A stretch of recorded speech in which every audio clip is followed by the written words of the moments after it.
No vídeo de hoje, vamos falar sobre os 5 sinais vitais, que são os indicadores essenciais do estado de saúde de uma pessoa. Vamos destacar cada um deles e entender a importância de sua verificação. Então pegue seu papel e caneta e vamos começar. Olá pessoal, eu sou o Marcos Vinícius e este é o canal Enfermagem Esquematizada. O que são os sinais vitais?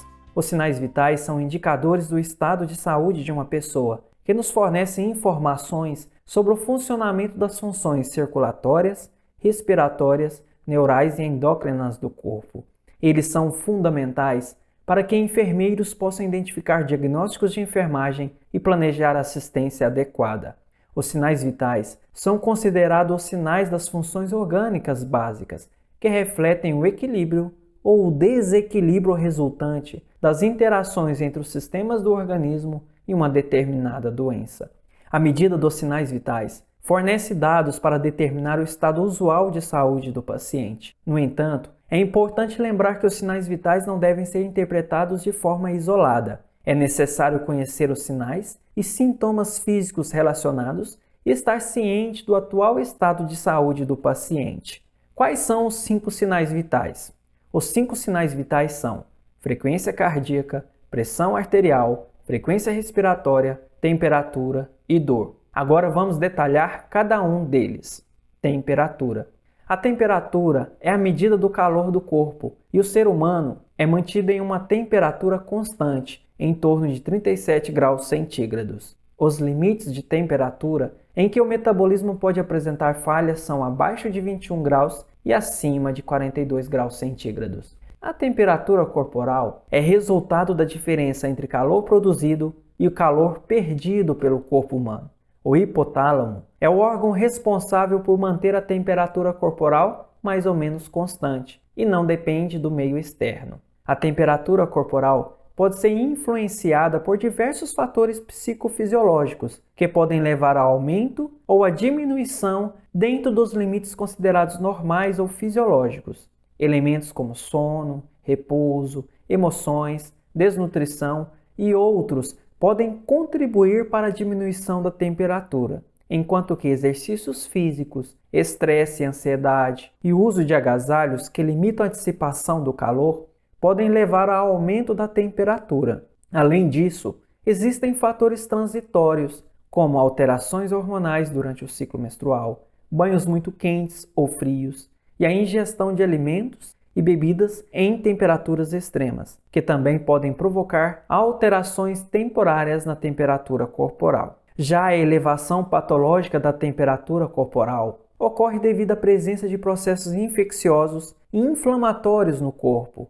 No entanto, vale mencionar que definir uma temperatura corporal normal é bastante complexo devido às variações individuais, condições ambientais e distribuição não uniforme da temperatura pelo corpo de um mesmo indivíduo. Considerando esses fatores, podemos estabelecer faixas de variação normal de temperatura em diferentes regiões do corpo, que são temperatura axilar, 35,8 a 37 graus centígrados, temperatura oral, 36,3 a 37,4 graus centígrados e temperatura retal, entre 37 e 38 graus centígrados. Esses valores são considerados normais, mas é importante lembrar que cada pessoa pode apresentar variações individuais dentro dessas faixas. A partir desse entendimento, podemos classificar a temperatura corporal do paciente. Realizar as classificações de temperatura corporal podem ser úteis para descrever diferentes estados térmicos do corpo. A hipotermia ocorre quando a temperatura fica abaixo de 35 graus centígrados, o que pode ser causado por exposição prolongada ao frio ou a disfunção do mecanismo de regulação térmica. Já o estado afebril refere-se à faixa de temperatura considerada normal, que está entre 36 e 37 graus centígrados. Por sua vez, o estado febril ocorre quando a temperatura varia entre 37,3 a 37,7 graus centígrados, indicando um aumento moderado da temperatura devido a uma resposta do sistema imunológico a uma infecção ou inflamação. Quando dizemos que o paciente está com febre, ele está numa temperatura entre 37,8 e 38,9 graus centígrados. A pirexia ocorre quando a temperatura varia de 39 a 40 graus centígrados, indicando uma febre mais elevada. Por fim, temos a hiperpirexia, que ocorre quando a temperatura corporal ultrapassa os 40 graus centígrados, podendo estar associada a condições graves e potencialmente perigosas para o organismo. É importante ressaltar que essas faixas de temperatura podem variar ligeiramente em diferentes fontes bibliográficas e contextos clínicos. Pulsação. O pulso é um importante componente dos sinais vitais, pois indica a frequência de batimentos do coração. É possível sentir o pulso ao palpar uma artéria. O pulso arterial é uma onda de pressão provocada pela ejeção ventricular e sua análise oferece dados sobre o funcionamento cardíaco. Para verificar o pulso, podemos contar o número de pulsações em um determinado período de tempo. Quando o pulso é regular, basta contar o número de pulsações em 30 segundos e multiplicar por 2. Caso haja alterações no pulso, é necessário contar o número de pulsações em 60 segundos. É importante avaliar características como a frequência, a amplitude e o ritmo do pulso, e para isso são utilizados alguns termos técnicos. Esses termos são utilizados para descrever diferentes características do pulso, que é a expansão e a contração rítmica das artérias causadas pelos batimentos cardíacos. A frequência do pulso refere-se ao número de batimentos por minuto, enquanto que a amplitude está relacionada à força e intensidade da pulsação. O ritmo de pulso indica a regularidade dos batimentos. Já o ritmo de pulso indica a regularidade dos batimentos. Os termos bradicárdico, normocárdico e taquicárdico são utilizados para descrever diferentes frequências cardíacas. O estado bradicárdico indica uma frequência cardíaca abaixo de 60 batimentos por minuto, que pode ocorrer em situações como repouso, sono profundo ou condições médicas como o bloqueio cardíaco. O estado normocárdico refere-se a uma frequência cardíaca entre 60 e 100 batimentos por minuto, que é considerado dentro da faixa normal para a maioria dos adultos em repouso. Já o estado taquicárdico ocorre quando a frequência cardíaca ultrapassa 100 batimentos por minuto, podendo ser causado por exercício físico, ansiedade, febre, desidratação, estresse ou condições médicas como taquicardia e fibrilação atrial. É importante ressaltar que a frequência cardíaca pode variar dependendo da idade, nível de condicionamento físico, uso de medicamentos e outros fatores individuais. O pulso pode ser descrito como rítmico quando os batimentos são regulares e como arrítmico quando há irregularidades na sequência dos batimentos. Essas descrições permitem uma boa avaliação do estado cardiovascular e podem fornecer informações sobre a saúde geral do indivíduo. Frequência respiratória. A frequência respiratória indica a quantidade de respirações que uma pessoa realiza por minuto. A troca de oxigênio e dióxido de carbono ocorre nos alvéolos pulmonares durante a inspiração e expiração. A frequência respiratória pode ser observada pela expansão torácica e contando o número de respirações em 1 minuto. A frequência respiratória pode variar de acordo com a idade. Em recém-nascidos, a frequência respiratória considerada normal está entre 30 a 60 respirações por minuto. Para lactentes, ou seja, idade até 6 meses, a faixa normal é de 30 a 50 respirações por minuto. Em crianças pequenas, ou seja, idade entre 6 meses e 2 anos, a frequência respiratória normal varia de 25 a 32 respirações por minuto. Já para crianças acima de 2 anos de idade, a faixa normal é de 20 a 30 respirações por minuto, enquanto que, para adolescentes, a faixa normal é de 16 a 20 respirações por minuto. Já para adultos, a frequência respiratória normal é de 12 a 20 respirações por minuto. É importante ressaltar que esses valores são apenas uma referência geral e podem variar em diferentes indivíduos, sendo influenciados por fatores como a atividade física, emoções, temperatura ambiente e condições de saúde. A partir desses dados, é possível perceber diferentes ritmos respiratórios, como a eupneia, dispneia, taquipneia, bradipneia, apneia, entre outros. Esses termos estão relacionados aos diferentes ritmos respiratórios que podem ser observados em uma pessoa. A eupneia é o ritmo respiratório normal, em que a pessoa respira de forma regular e sem esforço. A dispneia refere-se à dificuldade respiratória, em que a pessoa apresenta um desconforto ou dificuldade para respirar.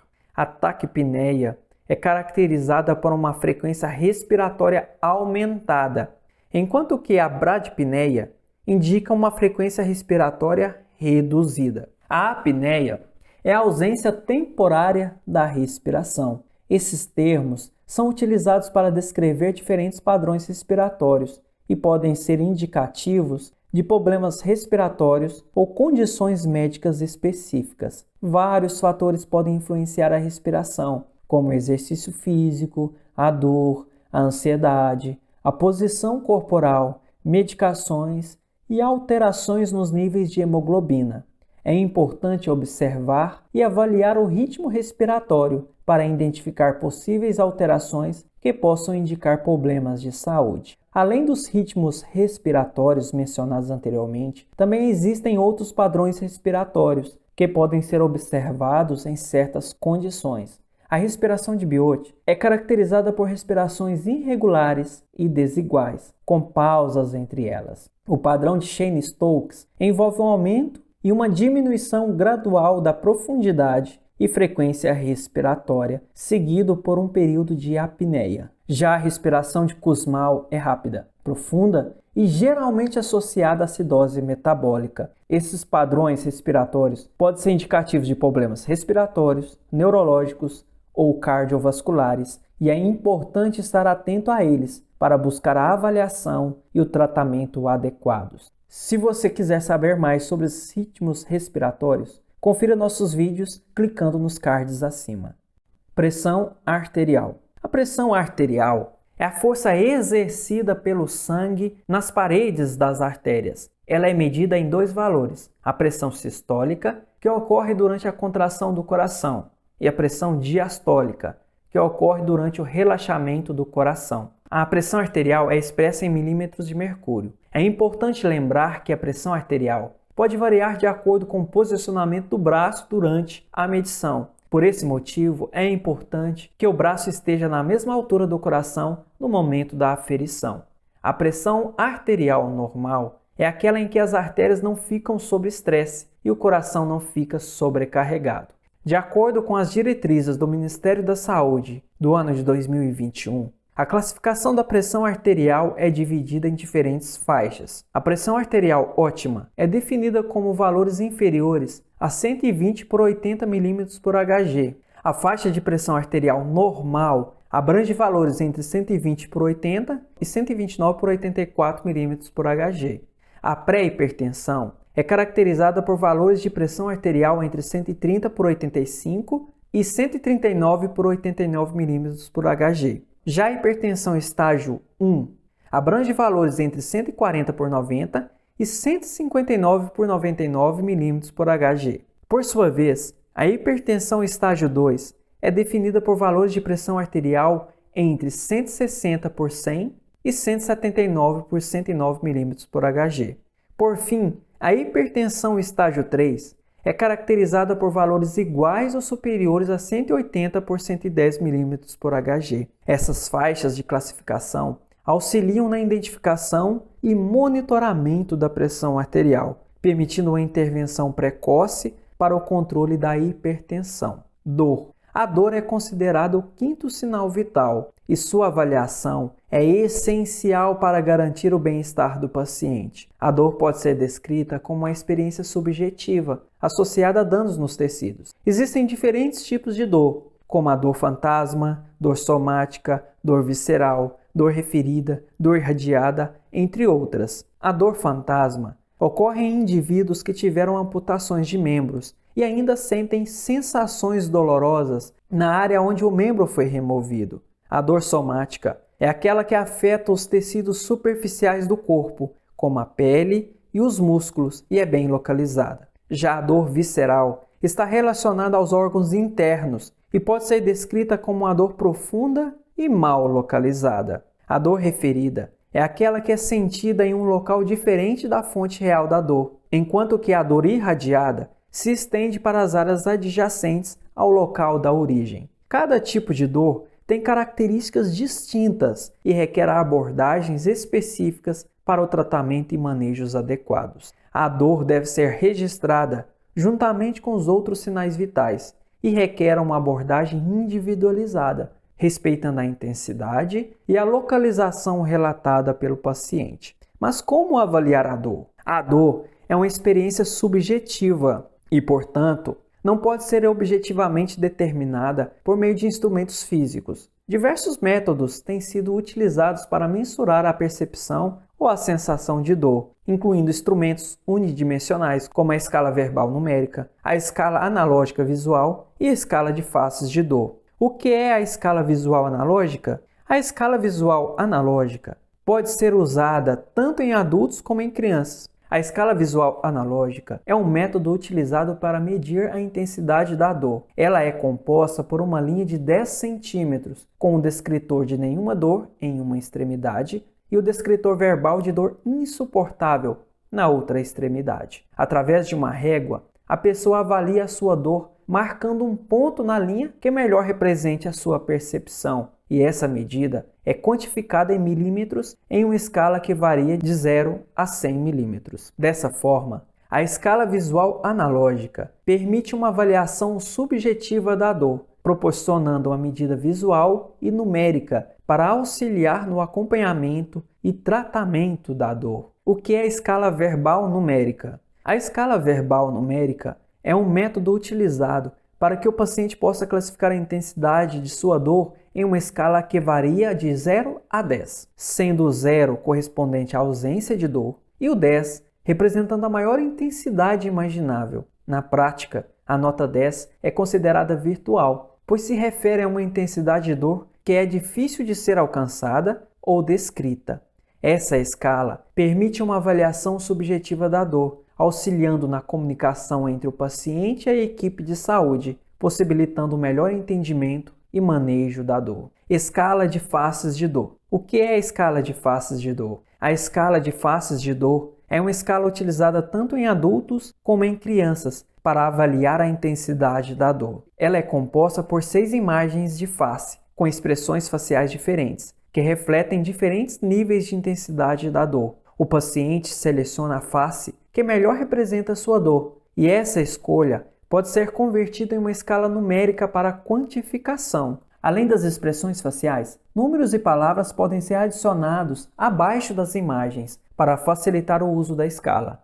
Essa escala é simples e eficiente, permitindo uma avaliação visual rápida e compreensível da intensidade da dor pelo paciente e pelos profissionais de saúde. E assim chegamos ao final do nosso vídeo sobre os 5 sinais vitais. Lembre-se de que essas informações foram baseadas na coleção de manuais para a enfermagem volume 3, Clínica Médica e Cirúrgica. Adquira o seu exemplar com desconto através do link na descrição. Se gostaram do vídeo, não deixe de se inscrever, dar um like e ativar o sininho para não perderem nossos próximos conteúdos. Confira também os outros vídeos sobre clínica cirúrgica que estão na descrição do vídeo. Até a próxima e bons estudos!